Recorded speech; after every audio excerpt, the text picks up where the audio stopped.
welcome to the Dog Dialectic. I am Ashley Jacobson with Airborne Canine. I am joined here with Kelly Ortega from KJ Canine Dog Training out in Texas. Today we have a really good topic for you. I'm going to stop looking at those notes because those aren't the notes I need for today. We were going to do a different topic, but we decided to change it because of some recent events that have made this topic much more fun today. So we're going to be talking about starting a dog training business. Now, we are going to be focusing primarily on a dog training business. However, a lot of the topics we're going to talk about could be also similar to starting any pet industry business. If you're going to be a groomer or a dog walker or a pet sitter or even like other types of small businesses. So we're going to be talking about some of the ins and outs. I'll be sharing my experience having done this now this is my 4th year in business. And Kelly, how long have you been in business? 2 months. 2 months. So vividly remember what it was like my first several months, my first year, my first 2 years. But I'm sure everything is very fresh for Kelly. So we're going to get a few different perspectives. We're going to talk about all the really important steps that go into starting a business, what it feels like to be starting a business, all the ups, all the downs, the stressors, the highs and the lows, and everything in between. Before we get into that, I don't think we have too many updates. We are expecting another shipment in from Redline Canine. So if you're looking for anything from them, that should be coming in next week. Not this weekend, but next weekend, I think. Or maybe the weekend after that. I will be going to the Dock Diving Southeast Regionals for the North American Diving Dogs down in Georgia. I will not be vending because I will be competing with 3 dogs and I'll be doing 3 different disciplines. So I'm going to be way too tired. But it's going to be super awesome. My dogs love dock diving and it's a great sport. So if anybody wants to get into it, wants to learn about it, let me know. My AC is currently not working very well, so it's really hot in here. Oh. It's like working, but like not enough. Like I have it set to like 73 and it's like 78. Thankfully it's not 90, so it's fine. Kelly, how has everything been going? We'll get into the business stuff, but otherwise, how are you doing? Have you ever seen a bus crash? Oh, I haven't. Oh, wait, I lied. So yes, I actually have been in 2 bus crashes. I forgot that you crashed a bus. Two buses. How do you crash 2 buses? One time I rear-ended somebody because, I don't know, I think I just like spaced out. And then another time, this guy was in like a transportation van in someone's driveway. Like they were picking up someone, maybe they were like handicapped and needed a handicap accessible ride, whatever. But he was backing out of a driveway and I'm driving a big orange bus, like 40-foot long orange bus, driving down the road. And I see him backing up as I'm about to drive past him. And I'm like, I feel like he's about to hit me. And like, I'm not going to really swerve with a 40-foot bus. Yeah. So I'm just like, I just kept driving, and sure as shit, he just kind of backed into the bus. I wasn't going very fast. It was probably like a 30-mile-an-hour zone. But yeah, two accidents. I did have another situation, we just brought this up recently, where I was on a college campus driving the bus, and it was between classes, so like it was swarming with pedestrians. And so like it's literally like stopped traffic. And every once in a while, you get to move forward, right? And you're not supposed to block the crosswalks. I know I'm getting off on a tangent here, but you're not supposed to block the crosswalks. So I thought there was enough space to get past the crosswalk, but a 40-foot bus takes a lot of space, and I didn't quite make it to clear the crosswalk. And so I had to stop again. The pedestrians started crossing. One girl was not paying attention and literally walked into the side of the stopped bus and like fell because she hit it so hard. I'm like, I was like, did I do that? Am I in trouble? Like, I called my boss. I'm like, hey, a pedestrian just hit my bus. They're like, you just hit a pedestrian? I'm like, no.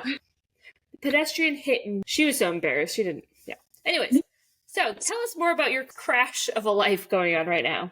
Well, we went on vacation last week. Last episode, it was before all this happened, and I was very happy and on vacation mode, and it was great. And then my phone broke, and then my debit card got hacked.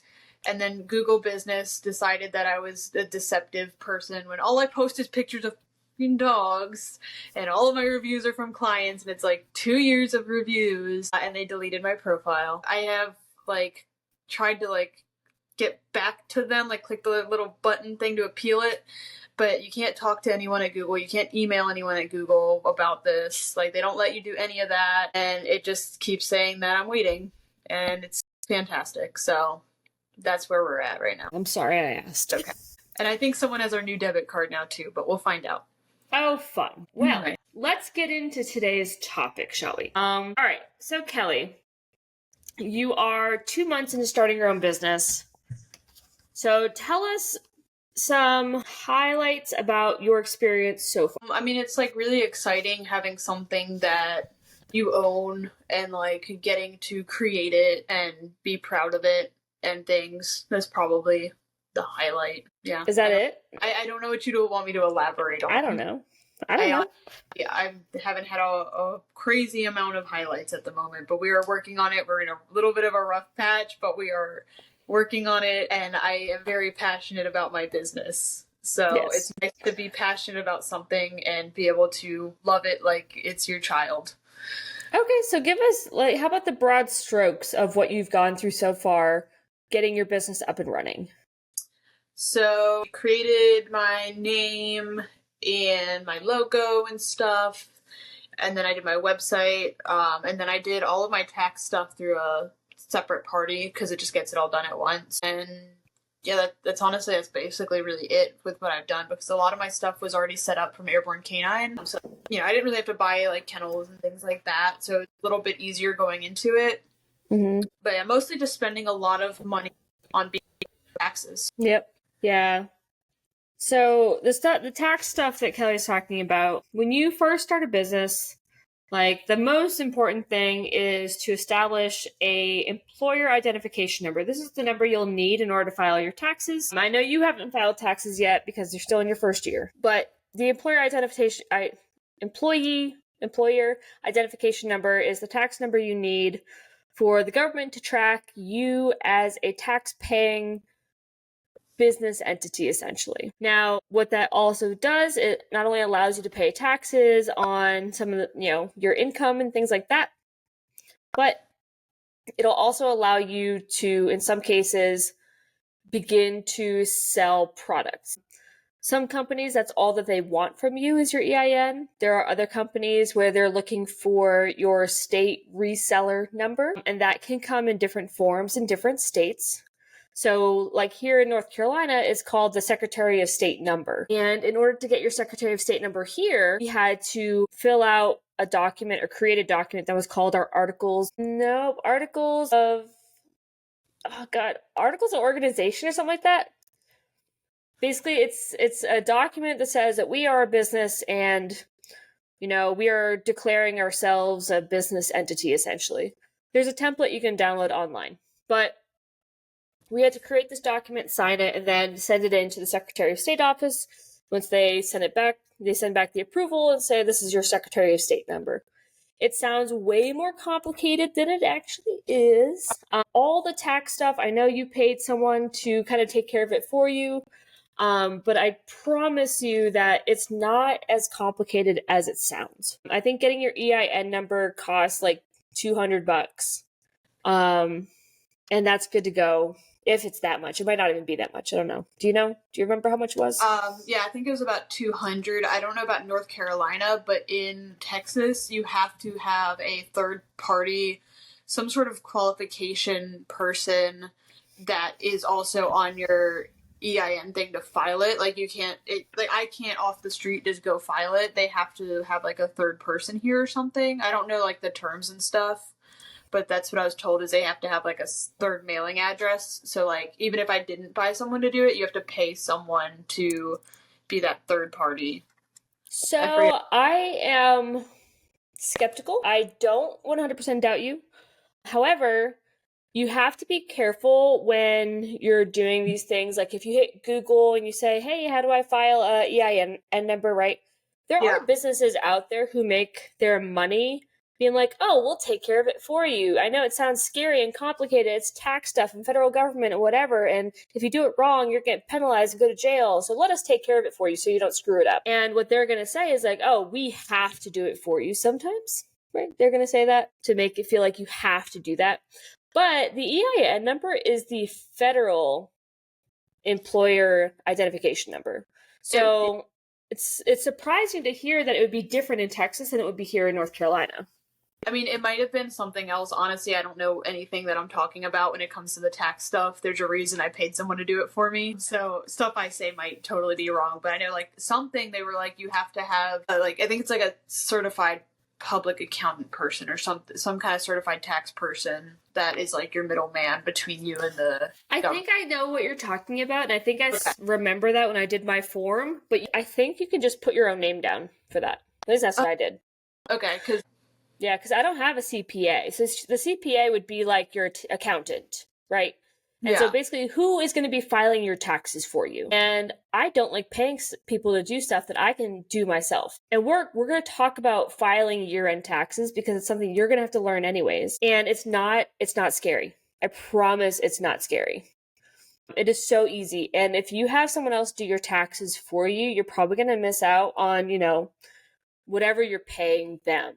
You don't have to pay them. Now, granted, I pay for like TurboTax, but that's about it. Yeah, like I do QuickBooks so that like it's connected to my bank account so that I can just like swipe my card and it records it. Mm-hmm.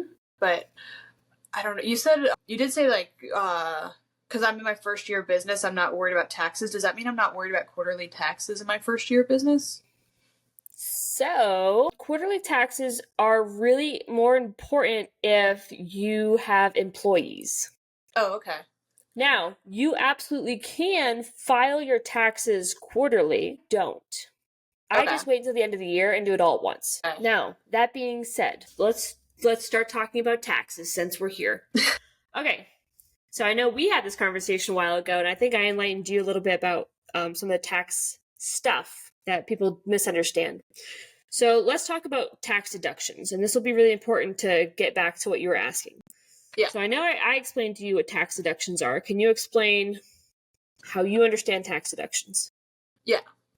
Again, I don't know whatever I'm talking about. Don't take my word as law. But tax deductions is like anything you buy for the business. So like dogs, vet bills, bike suits, whatever. You can deduct that out of your income for the year. So you're claiming to make less than you're technically made because you're buying shit from your income.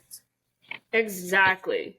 So if I made $10, but I had to use $3 in order to make those $10, then I only made $7. So that $3 is what we call a deduction. We deduct it from our total income, and what's remaining is our profit, right? So if I spent $3 to get lemonade mix, and I sold $10 worth of lemonade, my profit was $7, right? Yeah. So for dog training, that goes into things, anything. So if I have to buy kennels or crates, I know you had to buy some crates, right? Yeah. Or if I have to buy equipment or dog food, or if I need to pay to go to a seminar to learn how to train dogs better or go to school, those are all tax deductions. Now, something else that you can also take into account, right? Because your technical start date is 2 months ago, but you did pay money to go to school before that. Yeah. You can, in some circumstances, and you can double check with when you're doing your taxes, you may be able to deduct that as startup cost. Yeah. Just so you know. So that's a startup cost is like what happens before you actually open, preparing for you to actually open, essentially. Okay. So deductions are anything that costs us money to run our business. So if you're running your business out of your house, you can deduct certain percentages of things like your mortgage or your rent or your phone bill or your electric bill, whatever. Now, we can talk about how we get that percentage if we need to. We can come back to that later. Whatever. So we have all these things we can deduct. I buy dog food for my dogs. I use my dogs as demo dogs for my business. That dog food is a deduction. I buy Bruno a cute sweater because he gets cold in the winter. Congratulations, that's a deduction. I go to dog training events and I get things for my dogs, right? All of that stuff is a deduction. And so when I go to events and I do dock diving and I go to sports, those are all deductions. So everything that I do with my dogs is actually helping to promote my career, right? We were just talking about this the other day, Kelly and I, about how I get referrals from people that I meet at dog events. So if I go dock diving with my dogs and, I talk to people and I make friends and I socialize, and someone meets someone looking for a dog trainer and they say, I know Ashley, she owns Airborne Canine. I know Kelly, she owns KJ Canines. You should go talk to her. She's great. Her dogs are great. We can use this as a deduction, which is nice. So at the end of the year, or you can do this every quarter, it does not matter. So I do it at the end of the year because if I have to do it one and done, I don't have to worry about it the rest of the year. So at the end of the year, software that I use for my business purchases, my sales and stuff like that, tells me how much I made this year. So for simplicity's sake, if I made $100,000, right, my job at the end of the year is to find how many deductions I have. So if I have $100,000 and I can deduct $50,000, then I'm only taxed on the $50,000 of profit, right? Yeah. So whatever I didn't deduct, what's left is what I'm taxed on. So the reason why this is important is because if you want to file quarterly, what's going to happen is instead of making, let's say, $100,000 at the end of the year, you only made $25,000 this quarter. Okay. And so the reason why that can be helpful is because when I make a sale and my client pays me $1,000, I take that $1,000 and I put it in my bank. And I can go out and spend that $1,000. But guess what? At the end of the quarter, the government's going to be like, okay, where's my cut? Where's my taxes, right? Because the government's going to tax you anywhere from like 20 to 30% of your profit. Yeah. So if I do it quarterly, then we're only looking at $25,000. And if I deduct everything I can from that and I still end up with $10,000, then my taxes might only be $3,000, right? 30% roughly. Yeah. But if I wait until the end of the year and I'm looking at $100,000, and even with all my deductions, I still have $50,000 in profit, now my taxes could be upwards of $15,000 or $20,000. And if we didn't set that money aside, we can be in a lot of trouble. So for some people, that can be really beneficial. If you're not good at making sure we put that money aside for taxes. So if you want to do it quarterly, it's going to allow you to pay that tax in smaller amounts, smaller increments throughout the year. You could even do it monthly if you really want to. Like I said, I just wait until the end of the year. Now, the other reason I like to wait till the end of the year is because I deduct fucking everything I possibly can. And we'll talk about the benefits and the ramble about this all the time. But before we get into that, was there any questions or any points you wanted to add? So someone told me, it might have been my dad, and he's old as shit, so this is probably wrong, but like that each quarter you have to estimate how much you're gonna make that next quarter and prepay it, and if you guess too low, you have to pay more, and if you guess too high, they just put it towards the next thing. You don't have to do that, but you can do that. Oh, okay. Yep, you can prepay your taxes. Why would you want to play Russian roulette with the freaking IRS? Well, it's not like you're paying any more or less, right? So if I have a really, really good year this year, and I'm planning to downsize next year, let's say, and I have the money to put towards next year's taxes, whereas next year I'm planning to maybe take a sabbatical or maybe do a lot of other stuff, then it might be beneficial for me to kind of prepay, right? Okay. But you're kind of guessing. And just like you said, like if you pay too much, then it'll just go towards the following year. If you don't pay enough, then you just got to pay what's due.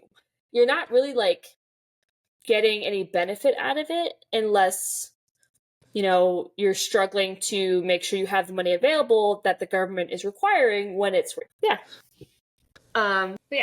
So, like I said, I deduct everything. And in my first year of business, I think I did $150,000. In my second year of business, I was like just shy of hitting $300,000, right? So, and that's just straight revenue, meaning that's the money that came in. That is not how much my profit was. I had staff I had to pay. I think my staff was probably about 50% of my expenses. So 50% of my deductions were just paying my employees. Already, we're looking at $150,000 off of my total revenue. So I don't have to pay taxes on that. Now, when we start to talk about employees, that's a whole nother boring ass topic of talking about employment tax. Now, I know when you were still working for Airborne K9, we kind of talked about this a little bit, whether or not you want to be a W-2 employee, talking about whether you want to be a contractor. I had W-2 employees. I regret having W-2 employees because it was really annoying for me. Because me, as the business owner, had to pay the taxes every quarter. And the employees just took their paycheck and cashed it, right? They didn't have to worry about it until the end of the year. But every quarter I had to pay my quarterly unemployment tax and whatever. Now, if they were contractors, I would just pay them. If they made $2,000 this week or this month, I pay them $2,000. Now it's on them to go pay their own taxes. They're essentially their own tiny little small business. So they can choose to do it monthly. They can choose to do it quarterly. I think they're required to do it quarterly. I don't know. I've never had a contractor. Oh wait, actually, I was a 1090 or not 1099, the contractor one before. So I was that way back when I was a horse girl in Virginia. Horrible. Well, first of all, my employer didn't tell me that that was what my taxes were. They just didn't tell you that when you worked there. It was just at the end of the year, they're like, surprise, you owe I didn't make that much because I was in high school, but it was like, surprise, you owe $600. Mm-hmm. And to someone in high school, it's like, what the fuck? Where am I going to get $600 at? But yeah. Yeah. Yep, so exactly. It sucked. It was horrible. Exactly, yeah.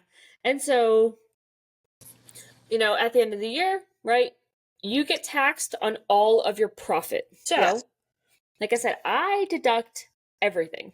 So even though I brought in $300,000 one year, that year, I remember I did all my deductions. My remaining profit was $5,000. Yay. $5,000. I think the taxes I had to pay, I think were like $300 or something like that. Jeez. See, it was great.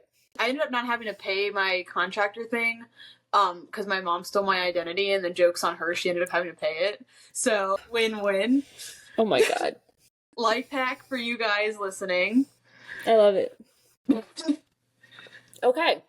Yeah. So, the benefit is you don't have to pay taxes, which is great.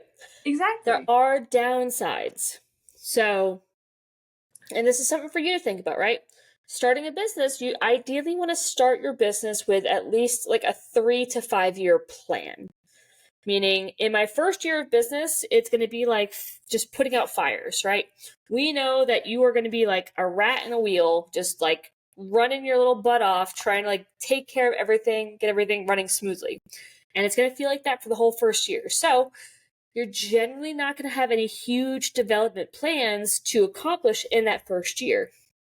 But what you should be doing is thinking about what big things you want to accomplish in the second and third year. So for me, my plan was my first year, we're going to rent a space, just a cheap space that's affordable, convenient, in a shopping plaza. We had a little room we worked in. It was great, little training space, and it was fine, right? The plan was to buy property so that way we could develop it during that second year.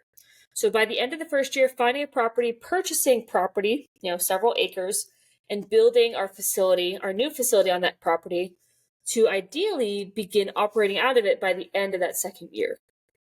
Now, granted, this was when COVID was happening, and so everything went all fucky, and yeah, that did not happen. But you should be having those types of plans. However, this is where thinking about your taxes is very important. If you're going to use your business taxes, right, because this is how we use our tax returns, is to get loans, right? So, hey, I want to buy a property, right? I want to buy a house. I want to buy land. I want to buy a car. I want to buy a vehicle for my business. I want to buy whatever. I don't just have $150,000, $200,000 laying around. I have to get a loan, a mortgage, whatever. More often than not, they're going to ask for their past 2 years of tax returns. Now, I was in my first year of business. before that, I was in the military. And they say, well, that's great, but that's not your occupation now. We need 2 years of tax returns in your current occupation. I'm like, well, I don't have that. I haven't even done my first tax return yet. They're like, well, we're not giving you a loan because we don't know how much money you made.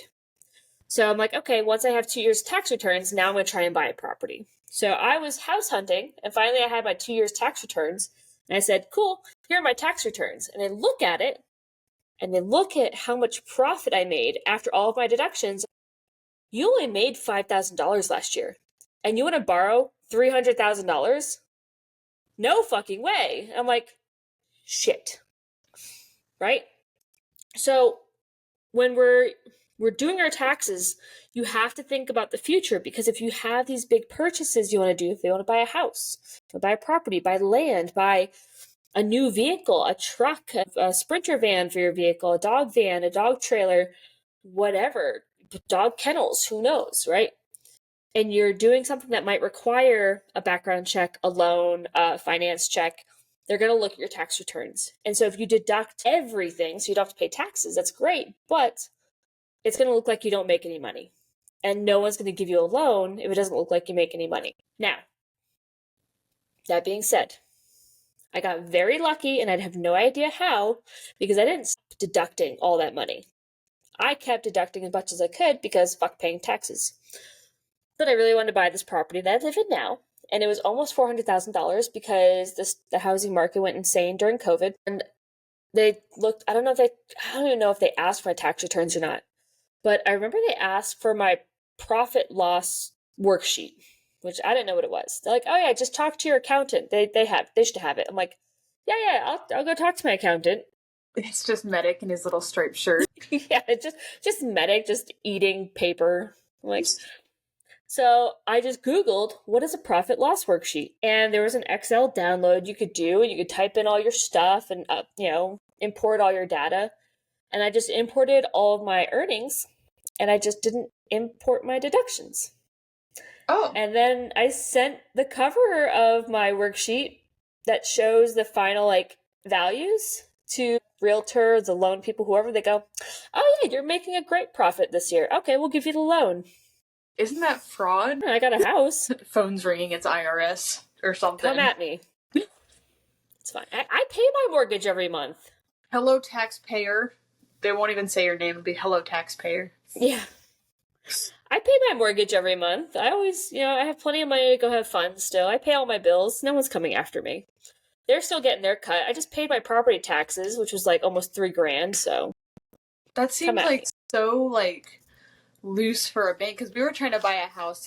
We had several tries of buying a house, and they were like crazy thorough with everything. I think you just might have gotten lucky. Like I said, I have no idea how it worked, how it happened. All I know is they said yes, and I was like, sweet. Gotta run out before they can say no. Yeah. Jeez. So, yeah. So, something to think about when you're thinking about taxes. Like IRS, so this is something that people don't understand. I know, one of the stressful things you were discussing was, making sure that we did everything right with the government stuff and the taxes and being able to pay our taxes and do this and do that, so that way we don't get in trouble and go to jail. I'm like, girl, that ain't gonna happen. You're not going to jail. The IRS is so nice. I shit you not. They are the nicest people. They just want their money. And you want to give them their money, right? We want to give them the taxes that we have to pay so that we don't go to jail. I want to give them my money. They want me to give them my money. We're working on the same team here. Yeah, I mean, but going to federal prison for white collar crime sounds like a kind of nice vacation right now. Yeah. I mean, I look horrible in orange and beige, so hopefully they have black or blue jumpsuits I can wear when I play tennis. I think it's white. Don't they wear white there? God, I look horrible in white. It makes my teeth look yellow. Yeah, but make you look tan. Yeah. Except I burnt my forehead with a curling iron, so there's just one big pale spot where the skin burnt off, so that might bring it out. No. Anyway, sorry. Okay. So, when it comes to tax stuff, the best recommendation I can give people is Google is your best friend. Right? No, it's not. Screw Google. Yes, it Screw is. But Google. just make sure that when you're about to press like pay whatever, like when Yeah. you're paying to get your EIN, whatever, that you're actually on like a real .gov website. Yeah. That's the easiest thing. Make sure you're on a real .gov website and you're not on like, taxfraud.com or whatever. As long as you're like on a real like state or federal site, government site, like .edu, Secretary of State, whatever, Treasury website. Make sure it's an official website. And if you're at all in any doubt, there's always a customer service number, and you can call like the people and be like, "Hey, I need to pay to get my EIN number, and I just want to make sure I'm on the right website." I know there's some like fraud ones out there, so. And they're, like I said, they're so nice. They're so nice. Just call them. I promise. Yeah. It's actually surprising a lot of the websites that you have to navigate are not, like, because I think government website and my brain goes to DMV. I haven't been to the North Carolina DMV, but the Virginia one is like putting pencils in your eyeballs. But like, I had to get a certificate of fact to say that my business is in good standing for something from the comptroller of Texas. And it was like $5 to get the document on their website, but like it was super easy, super fast. It wasn't like scary. I didn't have to like do anything like retina scanning or anything like that, crazy shit. It is pretty easy, so it was not bad. Yeah. Yeah. I mean, like, you're probably going to have like a small fee for a lot of the stuff because, everyone's got to make a buck here and there, right? The state doesn't work for free. Now, granted, I think that that's where our taxes should be going, just saying. But, hey, you can't fix everything. I'm trying to think. So, I want to kind of circle back about one of the first things that you said. I think when I asked you, like, hey, broad strokes, what did you do to start your business? Like, the first thing you did was pick your name. So this was because my company was like a little bit of a brainchild way before you knew about it. And I felt sick to my stomach keeping a secret, by the way. Horrible time. Not that I thought you would do anything, but it's like, don't move till you have the moves to move kind of thing. Didn't we talked about what your name would be back when we were training out of my old garage? Yeah, so we kind of talked about it, and I kind of put it on the back burner for a while because the last thing I wanted to do was start a business and move and do all that shit, which honestly I probably should have just ripped the Band-Aid off, but like you live and you learn, and boy are we learning. But yeah, so I was like kind of playing with it for a while. Honestly, like I'm not a huge fan of my name, but I like that it works well for what I need it to do kind of thing. Like I don't think it's a cool name or anything like that, but KJK9, 4 letters, easy to format, easy to remember because it's double Ks. And so, like, I don't know. That's why it was one of the first things I thought of. And then the logo being the second thing I did was because that was just something I was excited to do. Yeah, of course. I like it. I like it. Choosing a name is really important for when you're starting a business. Now, you have to be very careful, and I made this mistake. When you choose your name, it's very important to choose a name that you have the rights to. Meaning that no one else in the dog training industry has that name or something very similar to it. Or at least they haven't trademarked it. So, for instance, when I first opened my business, we were not Airborne Canine, we were Alpha Canine. I know. It's gross. This is the first time we spoke of this. I knew about this, but I never said anything because I just thought it's like we don't talk about it. So this is interesting for me. Terrible name. But some of the tips I got about choosing a business name is one, you want to start with a letter close to the beginning of the alphabet. Because when people list things, they like to list them alphabetically. And if your name is close to the beginning, you'd be at the top of the list. You want something that's easy to remember, no weird spellings, right? So I wouldn't do Alpha, A-L-F-A, or anything like that, right? Alpha. Right? And we would, so I was just thinking about something simple, easy to use, something that, promoted confidence, that we knew what we were doing. I was like, oh, Alpha is great. Everyone talks about Alpha, the pack, or whatever. Bullshit, whatever. It's simple. People will remember it. That's all I cared about. And I did the application to have it trademarked. I associated like the business EIN number with it because you have to have everything. I registered the LLC. Well, the trademarking process takes a very long time. And it wasn't until about 6 months after we officially opened that I found out that the trademark was denied because there was an alpha canine training company out in California. There was no way Alpha Canine was going to be approved as my business name because of that. Now, that doesn't stop you from getting EIN. It doesn't stop you from registering as an LLC and operating as such. However, because they trademarked it, if they wanted to, they could serve me with a cease and desist and stop using that name, right? Because if it turned out that I was doing something shady or sketchy or bad, and people Googled, oh my God, what's the bad thing that Alpha Canine's doing? And it came up with their business out in California, it could reflect badly on them. So there's a website, and it's USPTO.gov, and you can go on there. It's a trademark search engine. It's where you register a trademark, and you can search for your business name. Kelly, you said that because you're using your name as your business, you don't have to trademark it.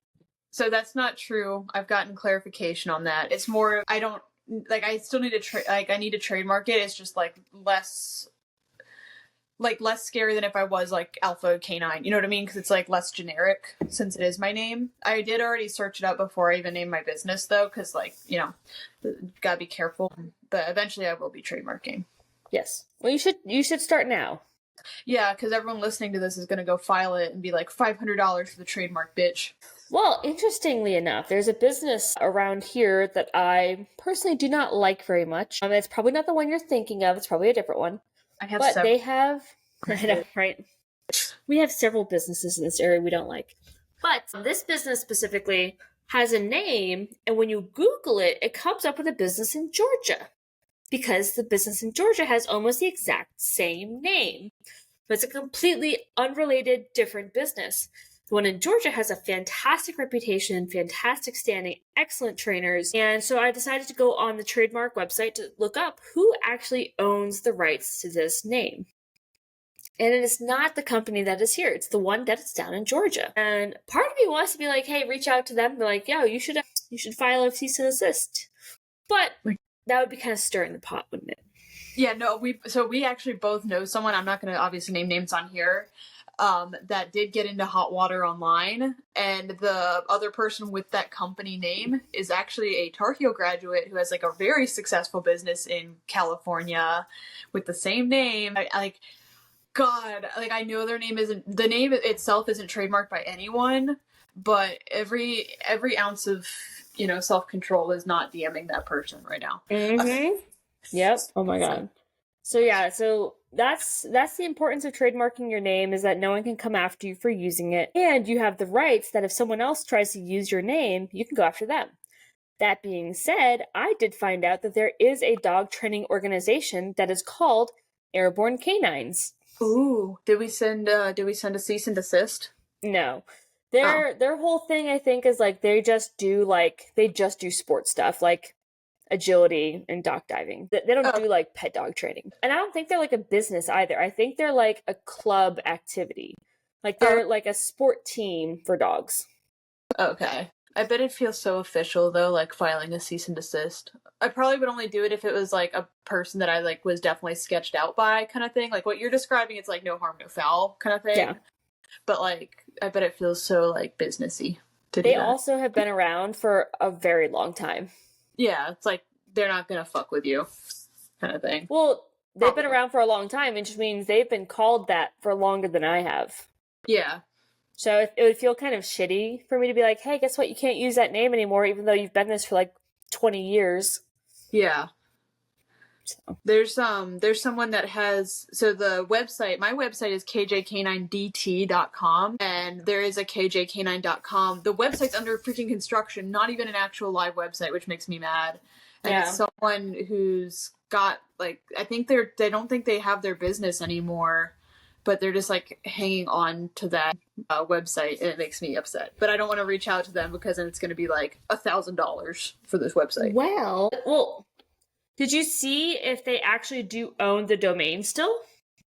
I don't know. Oh, yeah. So, when on Wix, because that's the website builder I use. I guess we're saying that now, but yeah, that's fine. I use Wix. It says it on the website anyways, so. Oh, okay. When it was choose your domain name, obviously first went for kjk9.com, and it was that's taken. That's sad. Yeah, R.I.P. to the homie. Yeah, but that's okay. I don't know. I feel like the DT isn't too hard to tack on there. Dog training. Yeah, I like it.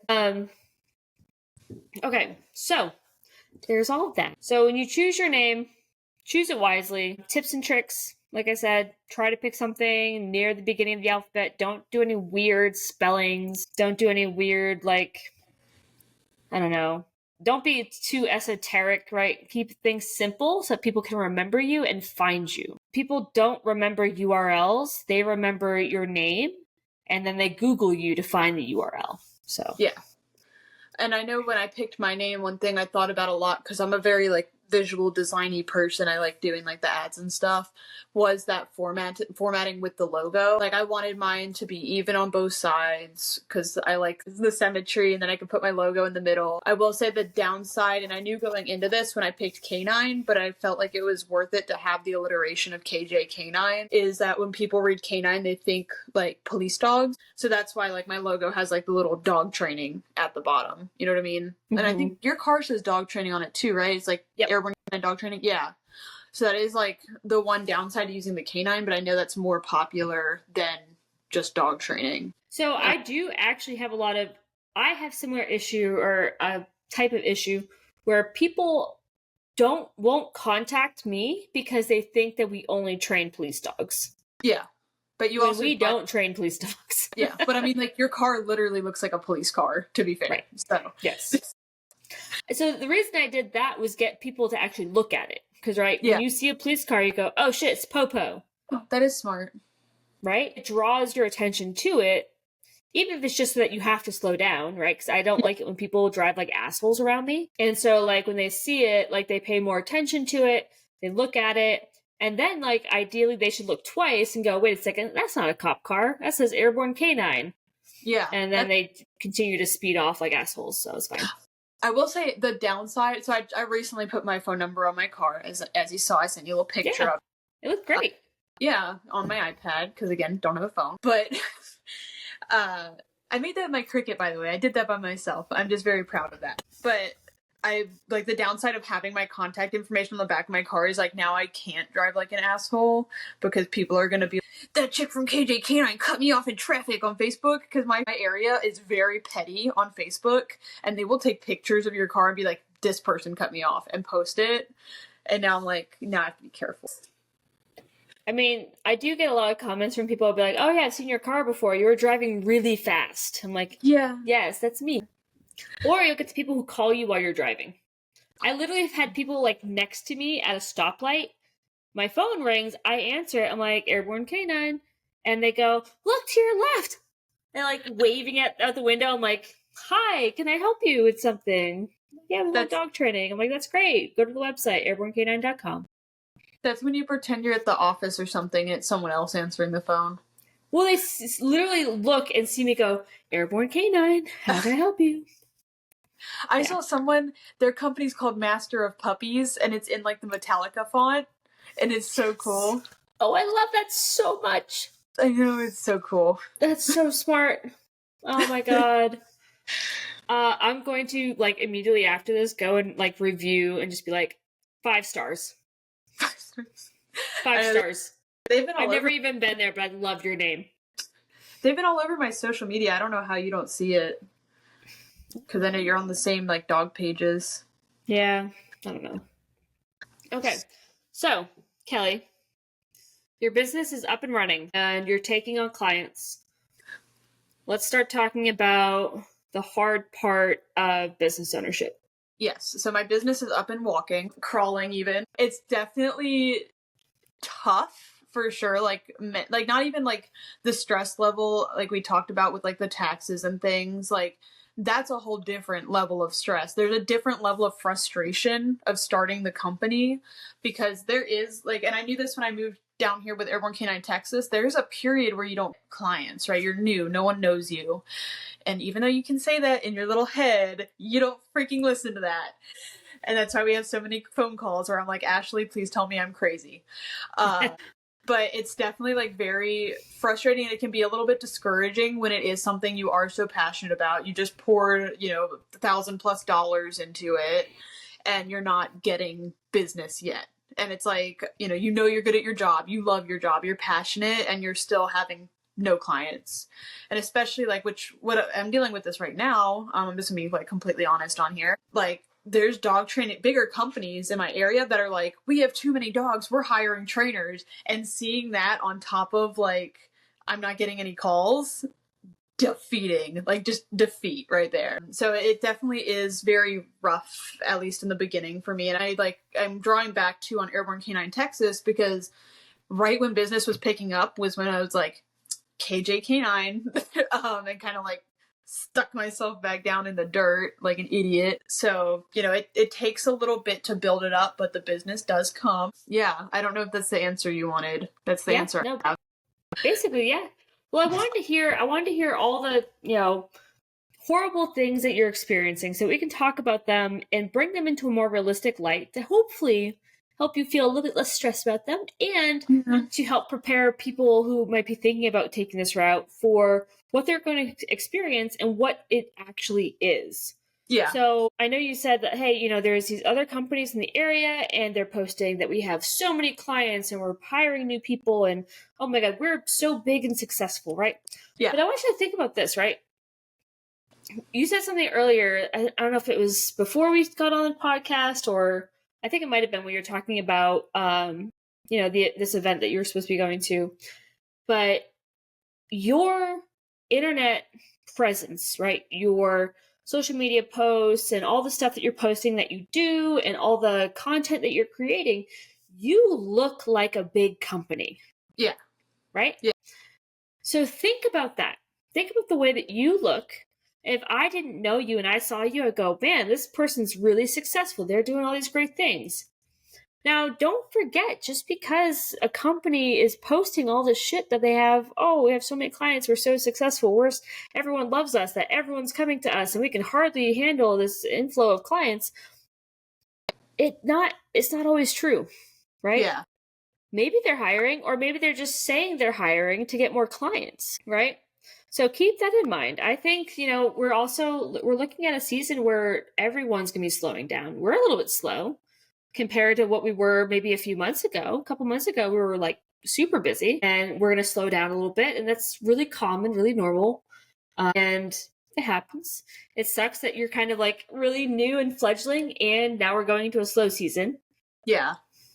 It's not the end of the world. So, yeah. First of all, I want you to feel a little less like, oh my God, I'm doing so bad compared to what these people are doing, the way that they look like they're so successful on social media, because they might not be.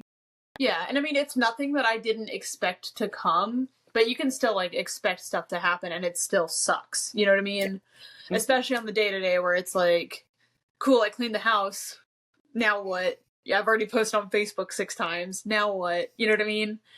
I've been posting stuff every single day. I share it all the time. The best thing, some great advice I got from one of my mentors. I have several.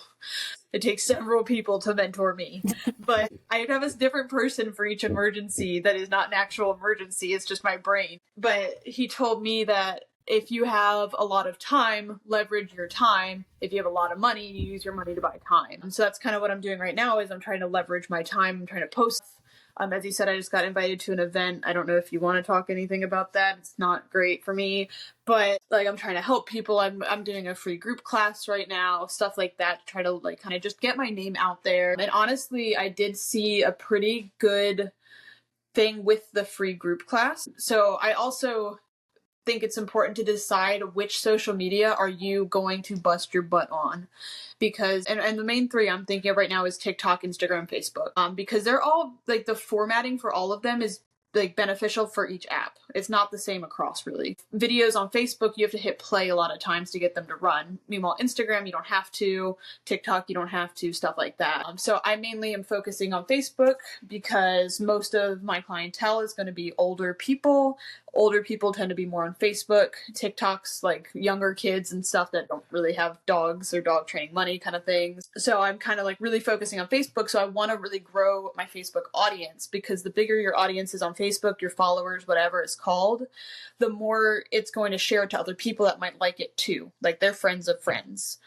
So even though this group class was free and I didn't even require registration, so I don't have phone numbers, emails, anything like that from the people, what it did was I put follow our Facebook page to keep up to date on information. So it got me a lot more Facebook followers, which was honestly the intended goal, because I don't get anything really out of doing the group class. They're not going to buy training if I just train them for free. If they really like it, they could end up signing up for, private lessons, or they could sign up for boarding later too. Yeah, or they decide this is too hard, do it for me. I'm not gonna lie. So like I do a free club and I do it twice a week, and almost every club I have, someone buys something. Yeah, someone buys a leash or a toy or a bag of dog food or whatever. So yeah. But yeah, so it did definitely help my Facebook followers grow a lot to do that free class. So stuff like that's been really helpful. And it is, honestly, it is nice. Like, you shouldn't base your like worth off of social media, obviously, but it is nice to see that growth, especially when you're in a stagnant period like I am, to see, well, people are still interacting with my page. They're still seeing my stuff. Someone somewhere might be like, oh, you need a dog trainer. I follow whoever. So that has been a really nice addition to what I've been doing. Yeah, I like it. That's good. And so something you said that's really important too is, what you said about, hey, we use Facebook because the demographic that I am gearing my services towards are generally on Facebook, because they are, if you do your market research, is females, right? The dog handler is more often mom, or, the female person who has their dog and they want to do training with it, who's willing to pay for that, right? Dad is not usually willing to train with the dog or pay someone to teach him how to train his own dog, right? He's the alpha. The dog should just listen to him. No offense, guys. But, knowing what your demographic is and what platform your demographic is getting a lot of their information. You'll find that people in this demographic, that kind of middle age, the 30 to 45-year-old, females, they're more frequently on Facebook. Right? They're on Facebook more than they are TikTok and Instagram. If they are on TikTok and Instagram, it's more for it's not for active searching for stuff. I will search for recommendations. I will search for if I need a handyman, if I need someone to fix something, if I'm looking for someone to do flooring or landscaping, I go on Facebook, right? I can type into one of my neighborhood group chats, hey, I need someone to fix a window. Oh yeah, I recommend so-and-so or whatever, right? Yeah. That's not really a thing on Instagram. That's not really a thing you can do on TikTok. Yeah. So Facebook is a really great resource for dog trainers, because that's the market where people are looking for recommendations, where people are actively asking, hey, can anyone recommend a good dog trainer? I see that all the time. Or, hey, does anyone have any tips for dog training, right? Yeah. We don't like to give out free tips as dog trainers, but we can always say, hey, if you want to schedule a free consultation, we can definitely talk about it, because it's, more often than not, it's not a simple answer. So let's sit down and have a conversation. Costs you nothing, right? Come on over. But yeah, so thinking about your platforms, I think, is also really important. But, having the cross-platform media and content is also beneficial, right? You shouldn't just solely be on Facebook. Yeah. Because some people see something on Instagram and then go check out their Facebook profile. Yeah. So it can help. Yeah. And plus, if you see something more than once, you're more likely to remember that. Yep. And I know we kind of talked about Facebook and stuff, and I will say TikTok has its place too a little bit. And I think it's kind of falling off because they're posting so many ads now on TikTok. I don't even watch it anymore, but I have been utilizing that for a lot of my bite work and decoy stuff, because I don't want to attract the wrong group of customers on Facebook, first of all, because I'm just not set up for doing protection work. But in the future, I do want to be able to offer decoy services. So a lot of the people on my TikTok are bite work people posting videos, younger people that are doing bite work, stuff like that. So you can kind of dual purpose your social media and direct each one the way you want it to be, kind of thing, to attract that crowd. And I know me, as I am in the dead center of the demographic that we cater to, I love going on TikTok to see the drama. TikTok is a great place where if there's drama, that's where you're going to find it. Yeah. So if there was a dog trainer, a hunting dog trainer that just got sentenced to jail for abusing his dogs. Was that the guy that beat his dog till it couldn't cry anymore? I don't know, maybe. That might have been a kid. I heard something about some dude that, like, his dog wasn't a good duck dog, and he, like, basically beat the shit out of it until it couldn't yelp anymore. Maybe. It was, like, upsetting. It was, I think his name was Matt Neal. If you look him up on TikTok, or it's on Facebook too. Yeah. But, yeah, I guess he got sentenced to jail or something like that. They seized 11 dogs from him, 9 counts of animal cruelty, whatever. But he actually went to jail, which is kind of cool. Good. I don't see that a lot. Are they taking submissions? I have a list. I love to, like, see the drama. I don't want to be involved in the drama. No, yeah. I quietly lurk. Yeah. I've had a couple people kind of get a little shifty with me in the comments on, like, some of my more recent videos. Like, I did a video about how your dog doesn't really feel guilt and things like that. And they're, like, I felt the comment was coming across a little aggressive, but I just answer everything like they're asking genuine questions, that they love me. And that usually kind of, like, gets me the engagement I want from the drama without me looking the way they're trying to make me look. You know what I mean? Yeah. So, I'm a huge fan of the way one of your mentors handles comments. He's testier than I am, but he also has a very large social media following, so he has the ability to lose some people. So he'll post, like, memes where I'm like, that's on your business account, pal? Go up. Yes. Like, it's not my business, but gutsier than I am. Yeah. So there is... I don't know. Yeah, and that's, that's something people don't really think about when they think about, like, starting a business, is that now you are under the microscope. Like, everything you do, like you were just talking about earlier, like having your business logo on your car and now you can't drive like an asshole. Yeah. Like, it starts to affect, like, everything about your life. Like, if I'm out in public and I'm wearing a shirt that says Airborne Canine on it, and I flip off somebody, they go, wow, that person's a real dick. Oh, look, they work for Airborne Canine. That must be a shitty company. I had to run to the vape store to get my husband a vape today, and I was wearing a KJ Canine shirt, and I felt very weird. I was like, I really don't want to be seen in the vape store for some reason. Mm-hmm. Exactly. It's very strange, because now you feel like everything you do is under scrutiny, right? Yeah. And, like, there's so many times that, like, I would love to post something on the internet or just, like, on my personal page, and I stop or hesitate or change my mind because I'm like, if someone who knows my business sees this, what are they going to think about me? Right? Yeah. There's so many times I want to comment on my mentor's posts that he's posting that are hilarious, and I want to comment on them, but it's like, I don't want to be involved in this. There's, like, a section 5 miles long I'm not touching. Yeah. And so, like, we do bite work, we do protection training, and at our protection club, there's certain things that we don't post, right? Like, hey, if you take pictures or videos of this, like, we don't post it because the general public is not going to understand what's going on in the videos, not understanding what was happening, right? I was talking about this earlier, like, Daria loves it when you, like, when she's biting a toy or whatever, and you're, like, slapping her sides and, like, you're pushing her around with your legs. And I'm just waiting for the day that, like, my neighbor's driving by and sees me, like, kicking my dog and going, oh my God, she's abusing that dog. But really, Daria is just loving it. She's like, this is great, harder. Yeah. Right. Yeah. And if someone saw, like, a video of it, they go, oh my God, the owner of Airborne Canine kicks her dogs. Meanwhile, like, she's just having a blast. Yeah, it's the kind of stuff that is kind of difficult to come to your own defense sometimes without seeming like you're being defensive. You know what I mean? When there's nothing to hide. Like, there's nothing bad happening here. Right? So, like, don't worry, she likes it.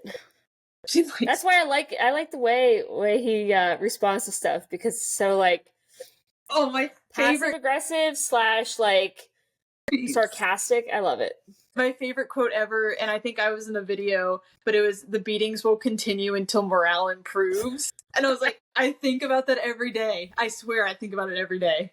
That was like the motto of the military, so I like it. Okay, now for your business, let's get back on topic, on track. Yeah, sorry. No, you're fine. So you're training out of your home right now for your board and train clients, but for your like private lessons and your consultations, how do you handle those? So I've actually kind of altered my consultations a little bit. I don't know if I've told you this, because my mentor, again, gave me some good advice. I used to do free in-person consultations. Well, I guess I'll answer the lessons and stuff first. So anytime I have like lessons, things like that, I'll usually do them at a public park or something. You know, one, because I rent my house and I'm not supposed to be training dogs out of my house.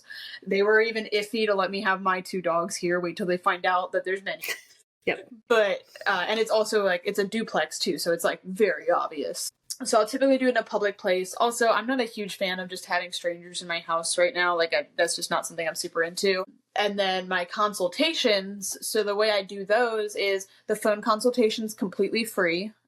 But if you want to do an in-person consultation, I'll come to your house within like a certain radius, and it costs you $50. But if you book with me, I take that off of your actual cost of the board and train or whatever you book with me. And I do that because, one, you're avoiding getting no-shows. You're also avoiding having to go to a possible sketchy house that you don't know, because I was originally doing free in-person consultations at the client's house. And that gets a little bit sketchy too. And then also, like, you put all this time to drive to their house, the gas money, where on your, all of that stuff. And like some of my consultations are like 2 hours long some days. And if they didn't book, that's 2 hours I just wasted. So that way that like money will cover if they don't book, at least I got paid for my time. You know what I mean? Yep. So that's kind of how I've set those up. So even though I do most of my like in-person consultations and stuff and like phone calls and things so people aren't seeing where I'm at, if they do want to like come see my house and where their dog stays, like I feel like that's totally a fair thing that I would want to see too. So at that point, that's when I'll invite people to like kind of come over, see my house, because at that point they've met me, they know I know what I'm doing, I know that they're not going to axe murder me, and I feel a little less weird about showing them my duplex house that I'm training dogs out of, if that makes sense. So yeah, I have it set up for safety and also, you know, to look professional or more professional.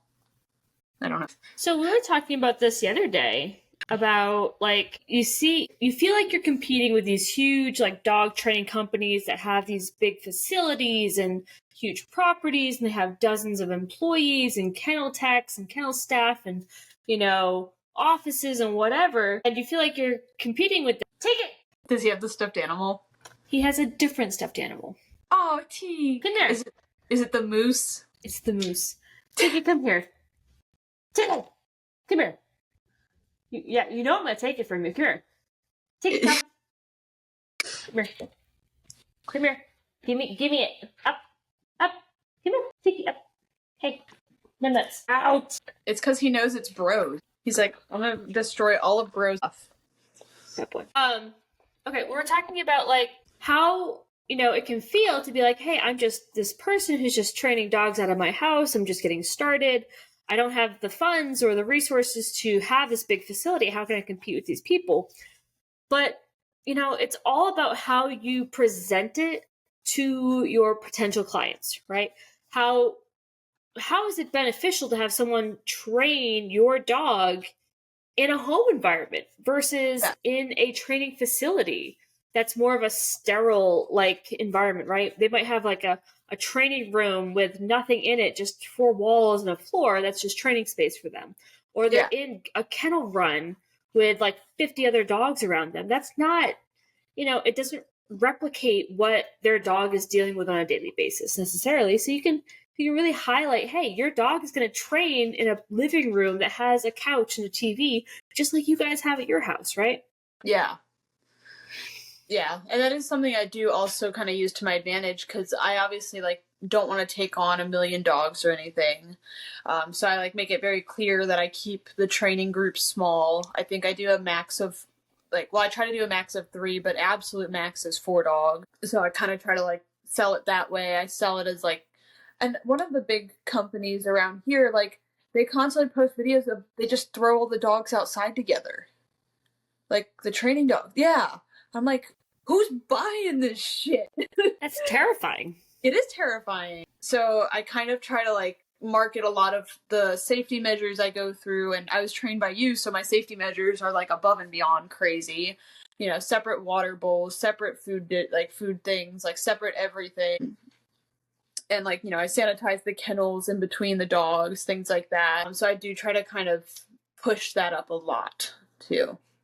So that's nice. I think you know, they always say comparison is a thief of joy and all that bullshit, but like, you know, don't feel or don't present the differences as disadvantages, right? Yeah. You know, what you think might be a weakness is actually a strength. You know, you govern your own company, so there's no policies governing how you do your. So if someone comes in and says, "Well, I was going to go with these people, but they said that I could only do the board and train on these days, and the dog had to be there for this many days straight, and I don't feel comfortable leaving my dog for 3 weeks. Could we break it in half or whatever?" You have the freedom and flexibility to say, you know, I might recommend this, I might recommend that. If you want to do that, we can do it. This is the impact it'll have. But hey, you know, I can be flexible. And that can be something else that people like as well. I saw that with my decoy stuff too, because initially I was like, I'm a female, you know, I'm not going to be able to stay up for every single dog. Like, I'm new, whatever. But like every time someone visits our club, they want to send their dog on me because they don't get to see a lot of female decoys. Mm-hmm. So it can totally kind of work in your favor for sure. Yep. All right. What haven't we talked about, or what else do we need to cover for business stuff? Let's talk about like what works with advertising and things, because recently I attempted Facebook ad, and I just kind of like did it to see. I know I hadn't heard very good things from anyone, but it kind of was worse than I think even everyone described to me, because for Facebook you pay per click to your link or whatever you aim for them to do. With our Wix websites, it tells you when someone's on the website, so it's not like you're not seeing people get on there. And Facebook absolutely, without a doubt, faked clicks on my ads and charged me extra. I probably, for $40, I got probably about like 20-ish actual clicks, and Facebook was like, oh my god, you got like 60 clicks, oh my goodness. And I'm like, y'all are so freaking scammy out here. Yeah. So definitely don't recommend them. I don't recommend Facebook ads. One, yeah. I definitely don't recommend them if you find that your followers are not local. Yeah. Unless you're offering more virtual services. Like if you're offering virtual services, or you're offering like, you know, downloadable content that you're trying to like make money off of, then yeah, that's fine. But you're going to have followers from all over the country. And so like they might be clicking on your website, but they are not likely to be signing up for your board and train programs. Yeah. So I don't see the benefits of social media ads like that you pay for. But when it comes to advertising that works, it's not even so much advertising necessarily, but how to get people to check out your business, the right people at least. Learning about how search engines work and how to leverage search engines, right? Because what's going to happen is people are going to go on Google, right? I got a new puppy's pissing everywhere. I hit my Google machine. Google, how do I make my puppy stop pissing on my floor? And Google is then going to use that information that they typed into that search bar to return results based on certain things on those people's websites, right? So when you're building a website, and you've done this, I've done this, there's something that's called the SEO, which is the search engine optimization. And what it is, it's certain codes that you have to like kind of learn how to copy and paste that include things like keywords. And these keywords are going to be things that are going to appear in searches, like best dog trainer in Texas, best dog trainer for potty training, best puppy training program in Killeen or Copper's Cove or wherever it is that you are, right?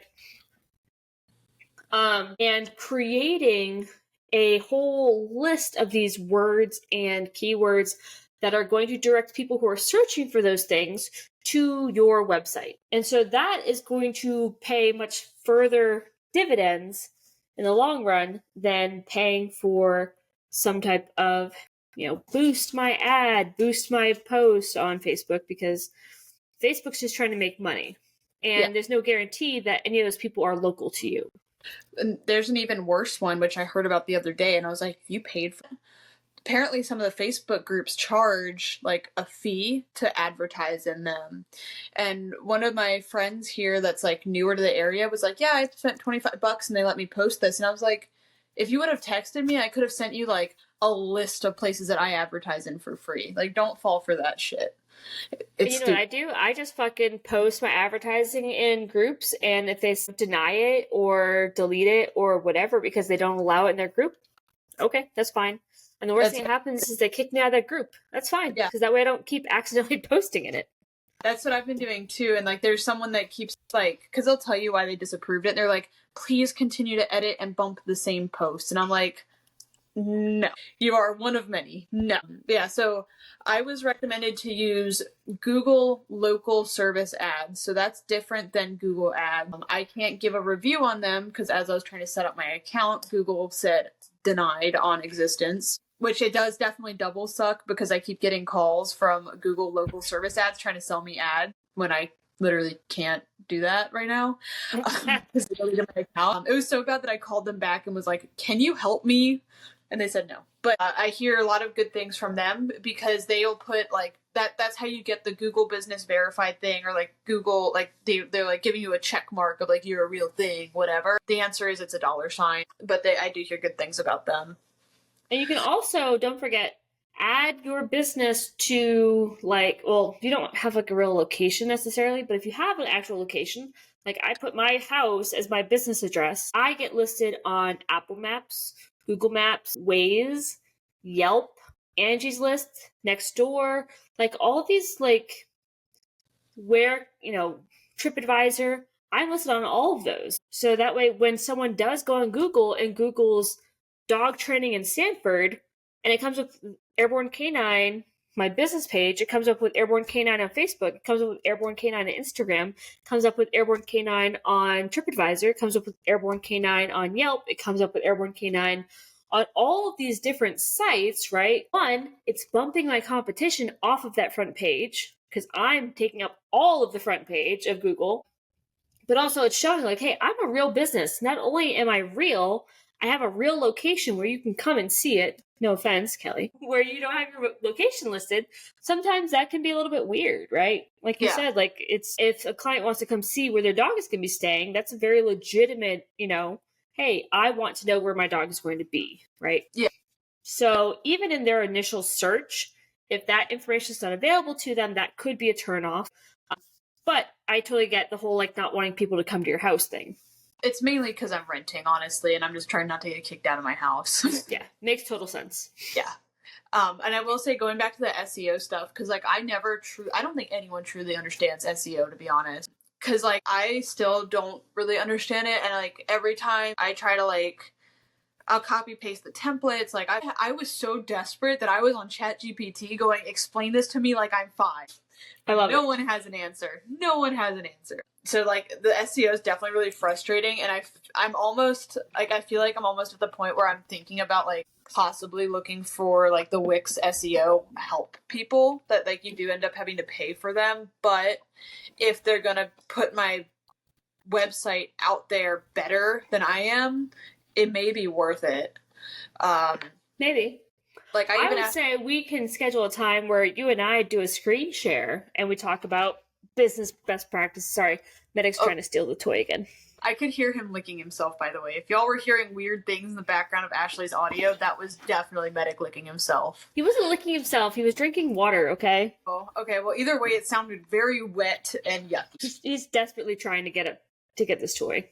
Well, because he loves it now. Everyone loves the moose. Oh, but I did get him a new funny toy. It's the weird pig that, like, oinks.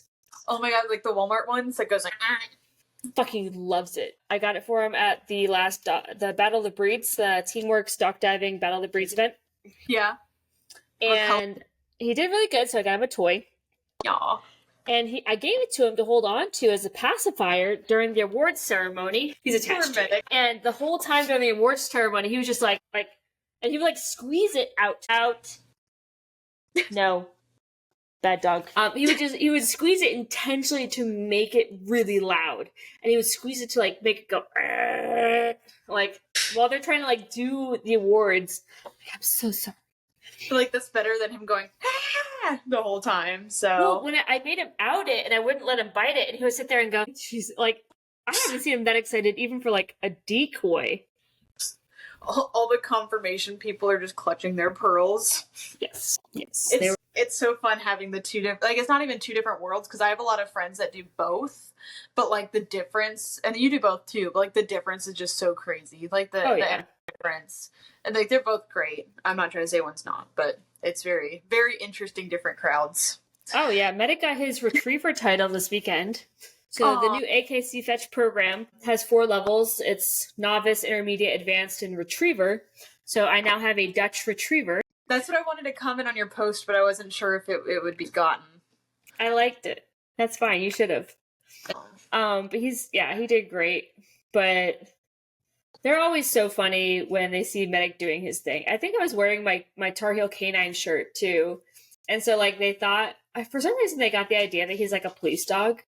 I'm like, no. Sure. Yeah, he needs a little siren hat that just is like a little blue light that flings around. And that's perfect because he's a medic. Oh, he should be an ambulance for Halloween. Costume, it's fine. Someone get a medic, and it's just him in a little ambulance costume. Anyways, I got totally sidetracked. What was I talking about? Screen share. Oh yeah, let's do that sometime. We should screen share sometime and go over like how to do SEOs and how to like make sure that all of your images have like names and descriptions and tags, and also make sure you are linking for your pages on your website. Do circular links, meaning it directs them back to the website. Don't forget to do your blogs and your blog posts, because your blog posts can have things like hashtags, which then can also leverage your social media stuff. And it can have links to other things in your website, right? So if you do a blog, you can have it linked to other blogs and have it linked to other blogs.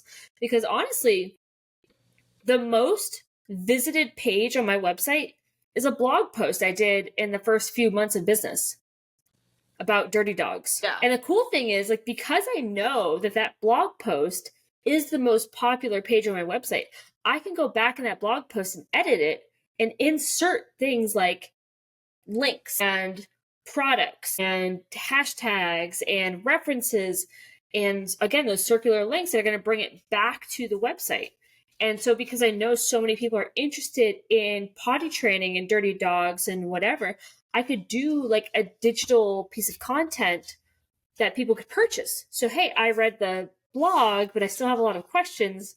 Well, hey, get the complete guide to this specific issue for 99 cents. Download this 20-minute video, or pay $4.99 and get the hour-long video, whatever. Yeah. Yeah, that is smart. I just hate writing. I hate writing so much. Well, when you're talking about my demographic, they would rather have a written guide than have to go back and watch and rewatch a YouTube video or whatever if they're trying to get the information they're looking for.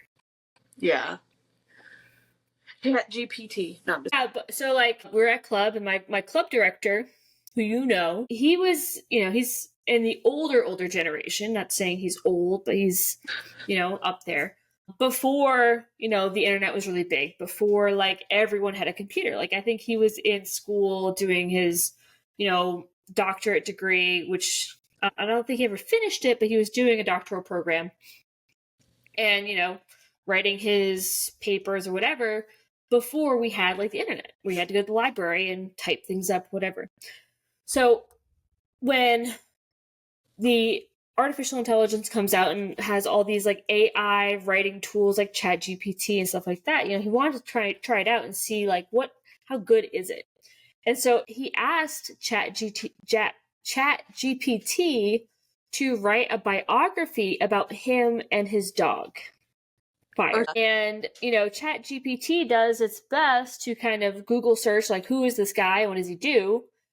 And it just said, Google search says, hey, this guy is a dog trainer and runs a dog training business. And so ChatGPT wrote this whole like biography about him and his dog using all sorts of false information, saying that he's a purely positive trainer, and told this whole history and story about him and his dog that it just made it up. I hate that too. Like, I'll literally put, because I'll occasionally use it to help me come up with like ad slogans and stuff, which I never end up using them because they all suck. But it does help me come up with ideas, and it always goes for positive training every single time. And it's like trying to sell me, because I'll be like, benefits of dog training, because then I can read through that and be like, oh, I'll pull out the sentence that's perfect, whatever. It's always like, through our positive training at KJ Canine. I'm like, shut the hell up. Shut up. Go away. So definitely got to be careful with using ChatGPT, but you know. I mean, I would never like copy paste without reading or anything like that. Oh, I do it. Oh, well, it is really good when you're like, because I'll make 1 million ads at a time, and I think you do the same thing, and you're like on ad 6, and it's like, I have nothing else to add right now. Yeah. It's great for like helping you brainstorm. I will say it's great for. Mm-hmm. Well, I use it when I list all my programs. So like I have a 3-week board and train, and a 4-week board and train, and a 6-week board and train, and an 8-week board and train. And like the description is so similar, and I'm like, this sucks. Yeah. So I would use it to rewrite it using different words, but saying essentially the same thing. The rewrite tool on Canva is so good. Like when it's like, I can hear my voice too well in this, I want it to sound more professional. Mm-hmm. Very good. Very. So there's so many tools out there. Let's go through some of let's go through some of the tools that are really important that we use on a regular basis. So if you had to talk about some of the most important tools that you have as a business owner, digital tools like programs, websites, processes, like communication tools, what would you say is probably the most important ones? So I know you kind of talked about doing your taxes on your own. I did not. I was recommended by someone else to use a company called Zen Business. Honestly, I don't really have any complaints on that. If you are like someone who's just like, I just don't want to do it, I don't really have complaints on them. Plus, the nice thing is they store all of your stuff digitally in their app. So anytime I need to find like my EIN or something, I know exactly where it is instead of searching the files on my computer. So that's been really helpful. I use Canva a lot for all of my ads. A really great thing I've been doing on Canva lately is I go to whatever template they have that looks okay, replace the pictures, edit it a little bit, and then you go to styles where you've gotten your own color palettes and stuff picked out already, and just click it till it looks good. And you're like, it's so fast to make ads that way. So that's been great. And if anybody has looked at our websites and our stuff, we have the same color palette. Yeah, so the way that happened was I ordered a bite suit when I was still in Airborne Canine, and I was like, I'll just get green because I like green, and it was our color. And then I started my own business, and I was like, shit, I have to do green. Plus, I had just bought 2 green kennels, and I was like, we're stuck. We're stuck now. Yep. But mine's a slightly different shade. I color matched to my bite suit. I don't look at that much. So when I do like the Canva thing, it's good. Hey, look, that's a green palette. I'll pick that one. Yeah. I mean, it does. I mean, I don't think it really matters because I don't think I'm going to steal your clients. Yeah. And half the time, like, I edit my logo color to match whatever, like, so if I do a picture of dock diving in the summer, I'm not going to have a weird green logo. I'm going to do, like, a nice bright blue or something like that if it's a very blue picture, So what I did for mine is I have a white colorway, a black colorway, and a solid white colorway as well. Because my little, like, doodad in the middle of my logo is green, but like for t-shirts and stuff I have the solid color white. Oh, I just broke my hair clip. RIP. Now we're down to 2 out of 6 tongs. Anyway, oh yeah, I just have different colorways, and that way if like in whatever I'm about to post it, like the colors are too dark or the colors are too light, I'm able just to like click. Easy. Canva's also really nice because you can do background remover on the Canva Pro. That's super nice, especially if you are doing your own t-shirts and stuff like me. Like if you have like your own Cricut and things and you don't want to pay for the stupid Cricut Premium, Canva background remover works just the same. So it's really like easy for that. What is he licking? What is your dog licking? Me. Oh, he's very aggressive with that. Always. But yeah, Canva's really nice. I use Meta Business Suite a lot, so that posts to Facebook and Instagram, and I don't think it's anything really new. But it's nice because I have like posts scheduled out and out and out. So I don't even have to think about it. I know everything's going to post on 9 a.m. on whatever day because I just do the same time for everything. So that's been really helpful. I use QuickBooks for my bank account stuff. I bank with Navy Federal. I don't know if that matters, but they do have a pretty good business account for if you have like my spouse is in the military, so I'm able to use Navy Federal because USAA does not offer business stuff. But I have my QuickBooks linked to that. Again, I haven't really used it too much yet. We'll see what happens with that. I feel like I'm forgetting stuff, but I think that's... So something that we haven't talked about that I think could possibly be overlooked until it's like a necessity is getting a business phone number and getting business email. So for the business phone number, you were just about to say it. Yeah. Oh, so yeah, I use Google Voice, and I think you do too. And that's really nice. Not only so you can turn off your phone and not get calls, which obviously I'm not doing right now, but you kind of really keep stuff separate. But also, like, if it's my personal phone number, it's probably a scam, so I don't want to answer it. And then also, if I do answer it and I'm like, "What's up, bitch?" and they're like, "I'm looking for KJ-K9," and I'm like, yep. Google Voice that has a very clear like, press 1 to accept this call, and then I know to answer it with, "Hi, this is like KJ-K9, whatever." Yeah. Plus, it keeps everything sorted, so again, I'm not having to dig through text messages with all my friends and stuff. I know client. Exactly. Nice. So the other thing, right, talking about that is email. Now, you can find a free Gmail account, right? Something that has your business name. So if no one has claimed, Frou Dog Training at gmail.com, then you can use that as your email account for your business, right? So it's important to have a separate business phone number. That's really important. Now, when you're choosing a business phone number, I would highly recommend selecting a business phone number that has the area code for the area where you are training. The reason is you know what your local area code is. And I might think twice about dialing a business if the area code is somewhere like really far away or that I don't recognize. So I want to be calling someone who's local to me, right? I feel uncomfortable calling a like 800 number when I want someone to come fix something at my house. Yeah. Right? I don't want to call some call center in the middle of, Middle East or Europe or something like that when I'm trying to get, a technician at my home in my local neighborhood. Yeah. So I do highly recommend getting a local area code. And with Google Voice, you can get a different phone number. You can change the phone number. Now, that being said, when you change the phone number or any contact information, you have to go back and change it on everything. So like if you have your Facebook, your Google, your Maps, your Apple Maps, your Yelp, your wherever else you have your information posted, you have to go back and change that. So I know there was some stuff that I still had my old phone number on. Shit happens. But something to consider location-wise. For your email address, like I said, you can get a free Gmail account. So blah, blah, blah, blah, dogtraining at gmail.com. And it's free. Now, that being said, there is benefits to having a professional email account. So for mine, it's contact@airbornek9.com, right? But you got to pay for that. And it's usually connected to like your domain. So my domain is airbornek9.com. So to email me is at xyz@airbornek9. It all comes down to kind of what you can afford. When you're just getting started, it makes sense to try and get as many free services as you can. Long term, you're going to want something that shows that you're professional, essentially. Now, something else that you brought up that was important, and we're not going to stay on here too long because we've already been at it for a long time, is having a business bank account. That is important. I don't think it's super important for like taxes. If you're really diligent about, separating your personal finances from your business finances, having the business bank account is a great way to do that. I am not, right? All the income I get is technically my income. So whether it goes in my personal account or my business account, it doesn't really make much of a difference. But there are certain services like having a website builder.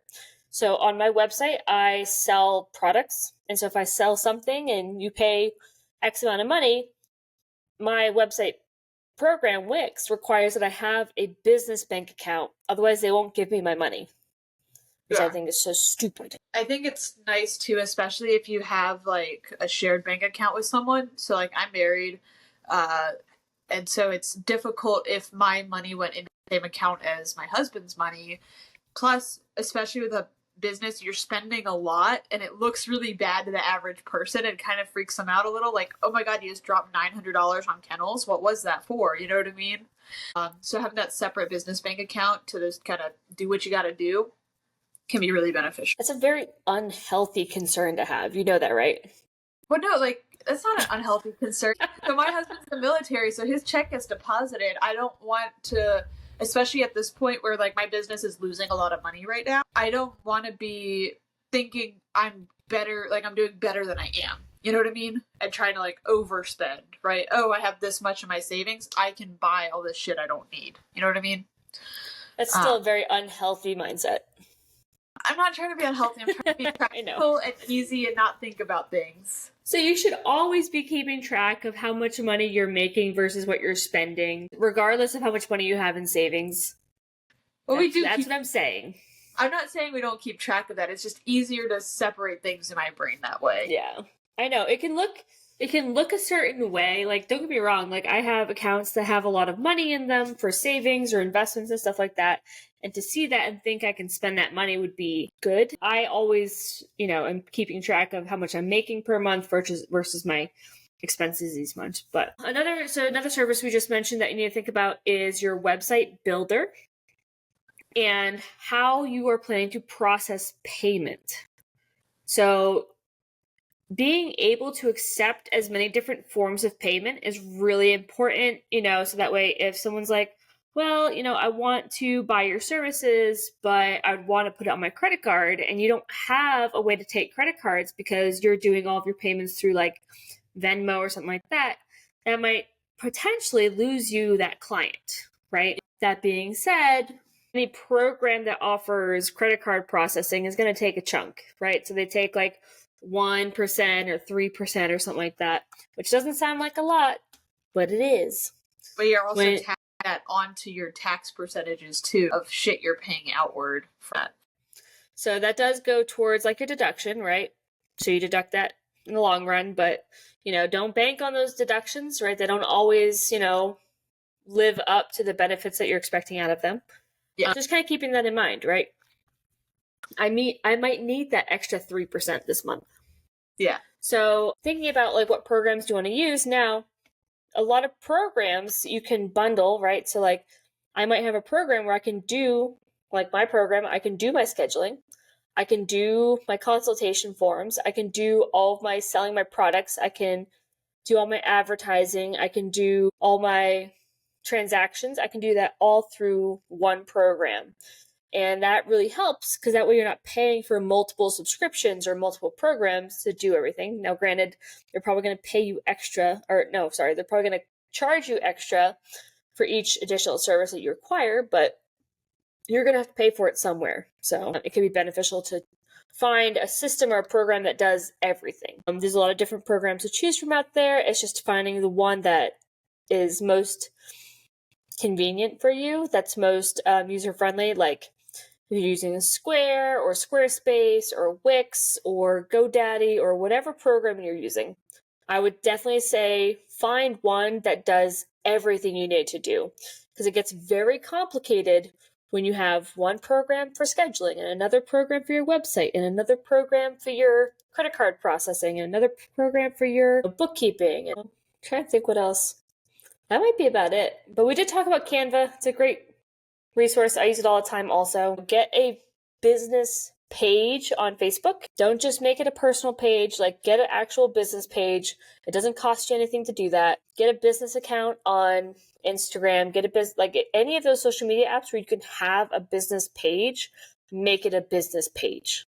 So yeah, go ahead. I agree, except for TikTok, because with TikTok for business pages, you can only use like the non-copyright sounds, and a big way to get traffic in your TikTok is to use those heavily used sounds, and a lot of times those are not they're not copyright friendly. So that is my only social media that is not a business page, and honestly I haven't really seen any issue with that. Yeah, that's true.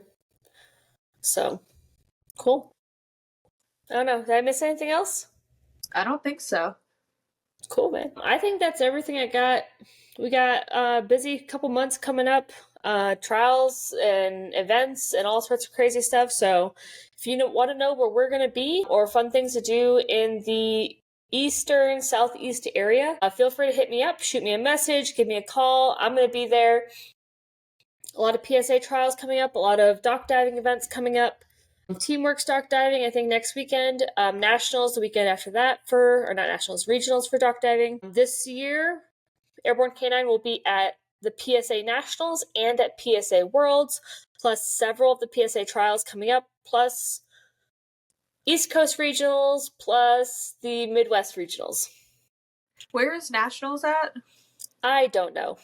Okay, I don't remember. Worlds is South Carolina, I think. Myrtle Beach? I think Nationals are in the same area. Okay. I could be wrong. Don't quote me on that one. But I think there's also some IGP trials that I'm going to be vending at as well. I'm going to be vending at the Tutela trial, the Shogun trial, all sorts of stuff. I'm going to be so busy. Yep. Awesome. Kelly, what do you got coming up? Nothing. I'm still doing my group class for free Mondays at 7. We are on SIT, so we have 3 more after that one. And that's it. Yes. And we're still doing our Sport Dog Club Sundays and Wednesdays, both at 5 p.m. The only requirement to attend is that you are preparing for some type of competition or trial or title with your dog. It could be something as simple as Canine Good Citizen, but guess what? After you get your Canine Good Citizen, you got to be preparing for something else. So even if you achieve the title that you're aiming for, guess what? You get to aim for the next title. Or a different title. I don't care. But that's the only requirement, that if you're going to come, you got to be training for something. So, but definitely we want you to be there. We want you to train. We want you to come hang out with us. A lot of times we just kind of shoot the shit after we're all done training. We were talking for like an hour last night. Kelly, you know how we do things. We train, then we just sit around and talk dog stuff. So we're getting a lot of new members, which is really good. But we're always welcoming more people. Come out and train with us. Yeah. All right. Awesome. What else did I miss? Anything? I don't know. All right, folks. If you got questions, make sure you hit us up. If you want to follow us on social media, Airborne K9. I'm on Facebook, Instagram, TikTok, YouTube, a bunch of other stuff. I don't know. Kelly, where can people find you? Facebook, Instagram, TikTok, YouTube. It's either going to be KJK9 or KJK9 Dog Training. So it's pretty easy to find. And airbornek9.com is our website, my website, KJK9dogtraining.com. No, KJK9DT. Yeah. Okay. KJK9DT.com. Yeah. Booyah. Tell your friends, tell your family, reach out to us.